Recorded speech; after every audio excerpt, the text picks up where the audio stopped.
Bon, comment tu vas déjà? Ça va? Ça va? On est en live? Bien.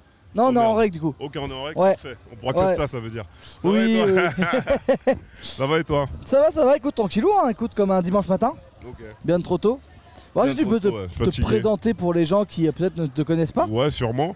Bah, du coup, Reza, ça s'écrit RZA, mais ça se prononce Reza, hein, ça se prononce pas RZA. Actuellement, commentateur et host d'événements de jeux de combat en français, en anglais. Je suis aussi chez Le Stream, du coup. Le Stream en émission weekly sur MGG.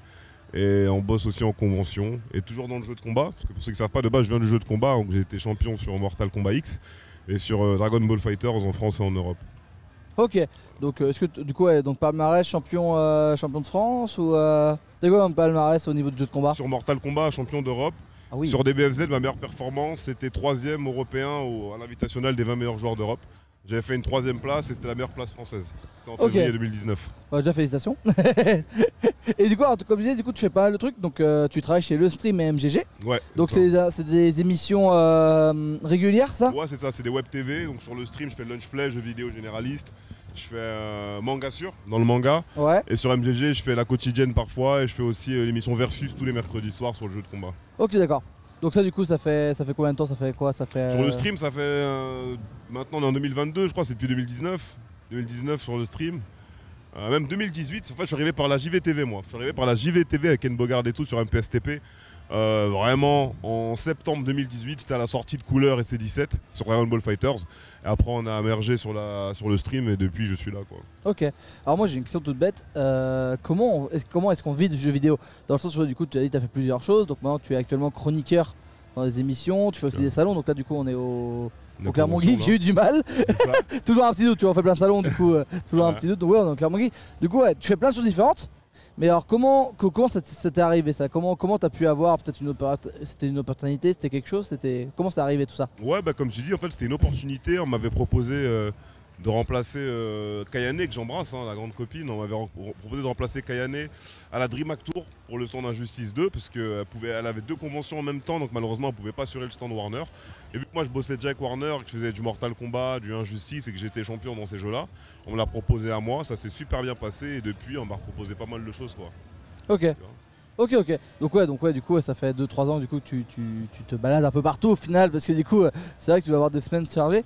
Alors du coup question, pour toi du coup c'est quoi qu'il te faut, qu'il faut pour en tant que joueur pro, je vais revenir un peu sur ton époque joueur pro, pour vraiment, qu'est-ce qu'il faut comme aptitude pour devenir un bon joueur pro? Est-ce qu'il faut un bon rythme de vie?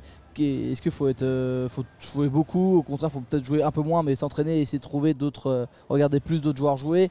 Qu'est-ce qu'il faut faire pour vraiment bien se développer dans le jeu vidéo et surtout dans le jeu de combat? Il y a pas mal de trucs. En vrai, je vais dire quelque chose et on va dire ah mais Reza t'es méchant, t'abuses. Moi je pense qu'il faut être fort déjà.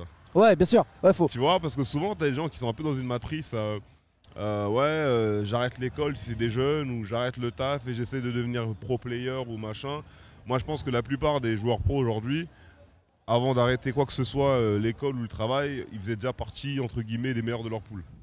Tu vois, dans le sens qu'on savait déjà que ils étaient très forts. On rappelle Luffy sur Street Fighter qui est devenu champion de l'Evo, donc le plus gros tournoi au monde de jeux de combat, en travaillant à côté. Tu vois, pour te dire à quel point souvent les gens ne pensent pas au bon endroit. Donc déjà, il faut vraiment que tu aies un certain attrait pour ton jeu, qu'on se rende compte que tu as des facilités à apprendre ton jeu, qu'en travaillant aussi dur que d'autres gens sur ton jeu, tu es 2 fois meilleur qu'eux sans t'en rendre compte. Et à ce moment-là, tu te dis ok, il y a peut-être moyen de faire quelque chose. Ensuite, tu commences à faire de la compétition. Et une fois que tu rentres dans la compétition, ouais, c'est le mode de vie, tu vois, parce qu'au final, tu as des champions qui ont un mode de vie pas sain du tout. Ouais. Qui font des nuits blanches tout le temps, qui font jamais de sport, qui font pas machin. Par contre, ils bossent bien sur le jeu. Et t'en as, c'est l'inverse, qui essaie de concilier les deux, parce que plus les années passent, plus t'avances avec l'âge, et plus c'est dur de prendre soin de soi, de son corps et tout ça. Sa santé surtout. Donc ouais, je pense qu'il faut essayer de concilier les deux. Mais pour l'entraînement, les tournois, ouais, t'as l'entraînement physique, c'est-à-dire quand tu joues, t'as l'entraînement quand tu regardes les VOD, t'as l'entraînement quand tu te déplaces au tournoi. Donc c'est assez complet, ouais, c'est assez complet et compliqué en tant que joueur, et ça prend pas mal de temps. Ouais, j'imagine. Ouais, du coup, c'est des entraînements. Alors toi, comment tu faisais du coup de ton côté? Du coup, est-ce que par jour, par semaine, on va dire, est-ce que tous les jours tu disais, ok, de 8h à 13h, je vais m'entraîner, après je vais faire du sport peut-être, ou est-ce que tu avais plutôt des plannings où tu essayais d'improviser un peu sur la semaine, ou est-ce que tu avais des plannings très fixes? Ok, j'ai eu plusieurs périodes. On va parler de la première période, parce que la première période, c'est celle où tu découvres en vrai. Donc tu sais pas encore forcément ce qu'il faut faire, comment ça va se passer. Donc, c'est vrai, faut que je regarde la caméra, moi je regarde pas assez la T'inquiète, y'a caméra. pas de soucis. C'était très dur parce que comme c'était le début, c'était un peu bordélique. Ouais, On va dire c'était un peu bordélique. J'ai arrêté le sport d'ailleurs, hein. Moi, Mortal Kombat X de 2015 à 2017, c'est la période où vraiment je joue le plus. Je joue le plus et à ce moment-là j'arrête tout, enfin j'arrête tout sauf l'école. Du coup je suis à l'école et je joue.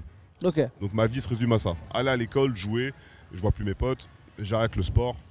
C'est sans faire exprès parce que déjà je suis dans un kiff de fou. Parce que dans Mortal Kombat je kiffe depuis que je suis petit.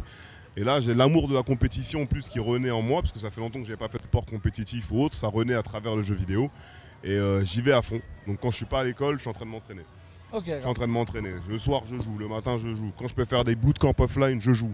Quand il y a un tournoi qui est annoncé, même si le tournoi, il n'y a pas grand-chose à gagner, j'y vais parce que ça me fait prendre de l'XP, ça me fait progresser. Je regarde les tournois des anglophones. Je regarde les VOD des anglophones. Je regarde comment ils jouent. Je regarde ce qu'ils font. Je m'adapte. J'essaie de trouver des counters et j'applique ça. Je m'entraîne avec les autres collègues européens, avec les Français. Et vraiment, c'était training, dose, tournoi. Et au fur et à mesure, on a progressé, quoi. Ok. Et du coup, donc ça c'était ta première période. Et après, du coup, t'as eu d'autres périodes du coup en tant que joueur pro? Ouais, j'ai eu Dragon Ball Fighters, j'ai eu Mortal Kombat 11. Bah, à ce moment-là, ça arrive bien plus tard, pardon. Dragon Ball Pas de Fighters soucis. sort en janvier 2018.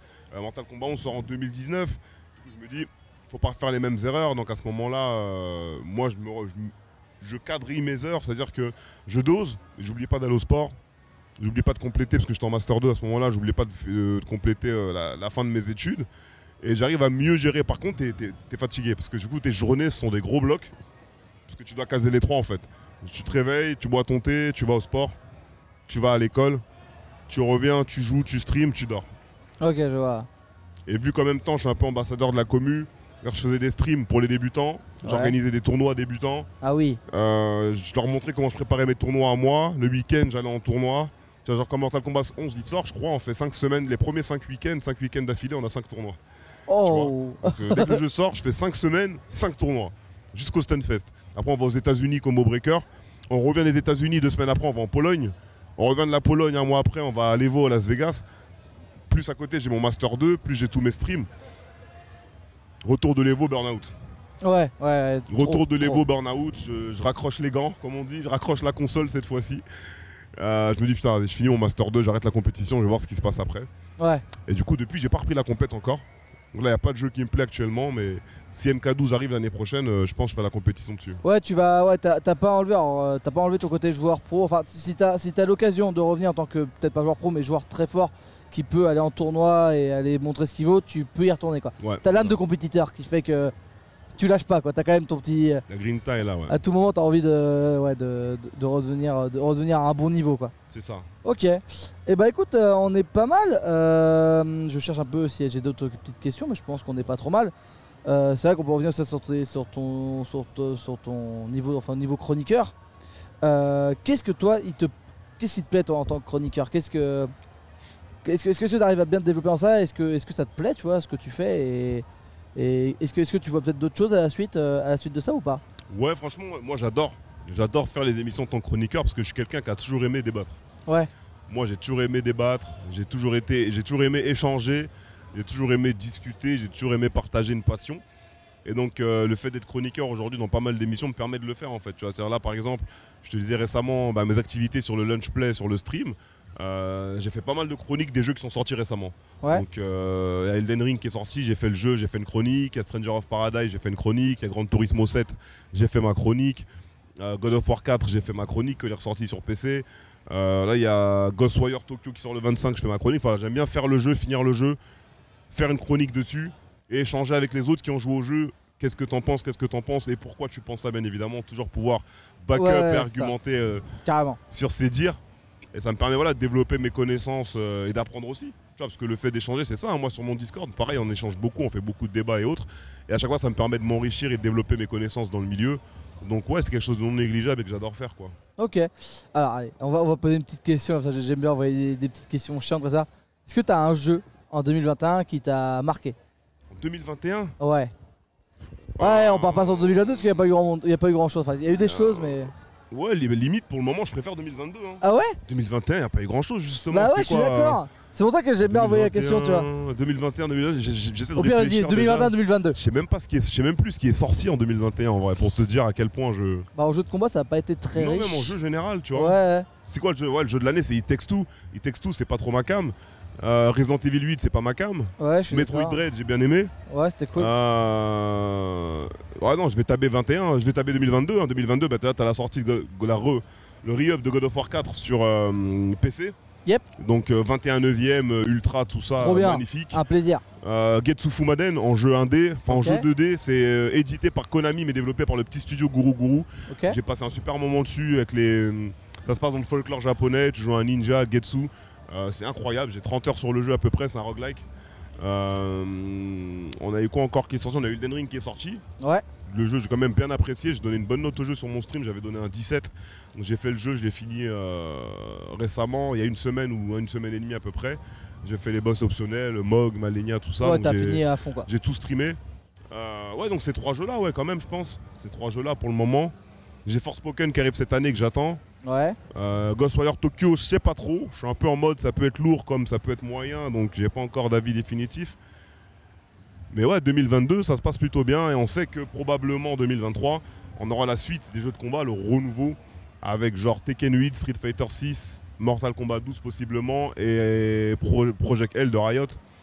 Il y a Donc de je suis l'hype, chaud, ouais. il y a de l'hype qui arrive, ok, d'accord. 2023 me chauffe beaucoup. Ouais. Allez, une petite dernière question, parce que pour le plaisir, et ton Y a pas jeu de de problème, combat je que suis tu là. préfères? Très dur, hein, honnêtement. Ça va être un surtout Mortal toi. Kombat. Ça va être un Mortal Kombat? Ouais. Ça va être un Mortal Kombat MKX. NKX? Ouais, Mortal Kombat X. Ok, Je ok, me suis ok. entraîné derrière là en cachette tout à l'heure alors qu'aujourd'hui je suis censé faire que du Dragon Ball Fighters. Mais je me suis dit vas-y, il est 9h, les gens ils sont pas encore là donc Ah, vas-y, allez, un je petit vais Mortal. profiter. Ok. Mais ouais, Mortal Kombat X, je pense, c'est le jeu de combat auquel j'ai le plus joué toute ma vie. Et c'est mon jeu de combat préféré sûrement. Ok.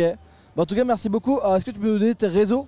Ouais. Histoire qu'on puisse se retrouver aussi quand même, parce que bah. Ok, bah c'est partout en fait, c'est la même chose. Ok. MK_Reza. Voilà. Underscore tiré du 8. Hein, parce que hier j'ai dit underscore ouais. à un petit, il a commencé à écrire underscore et il a Ouais, dit oh mon dieu, ouais. on Alors, va se calmer. faut savoir qu'on a pas mal discuté hier du coup autour Aussi, de ouais. autour de ça. d'une eau très fraîche, on va dire. Oui, une eau très fraîche.